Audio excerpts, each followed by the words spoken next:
کاری نو دا چې کوم واقعات د بلوچستان راغلي دا سراسر د شریعت نه خلاف ده او د شریعت سره هیڅ تعلق نشته او نه د شریعت سره سم موافقت شته دي کوم خلکو چې دا کار کړی دی هغه سراسر ناجیزه کار کړی دی د شریعت نه خلاف کار کړی دی او زمونږ د پښتنو باندې دا بیماری ده چې دا د شریعت نه ډېر جدا دي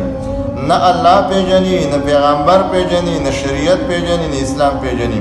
نو په دې وجه باندې روزانه د دیو زنانه د دیو نارینه مړه کېږي د دنیا د خلکو دیو ته مخونه راوړي دا پښتانه په کم مرض باندې اخته دي چې روزانه دا چې کم دی مړه کېږي او ځای به دی د زنانه د نارینه دا ځای به دی قتلېږي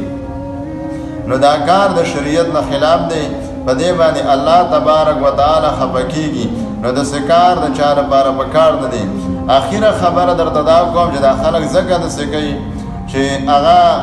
زنانه د هغې نه تپوس نه کوي چې ګنې تا موږ چا د خپلولي کوو پکار دا ده چې زنانه راوګړولی شي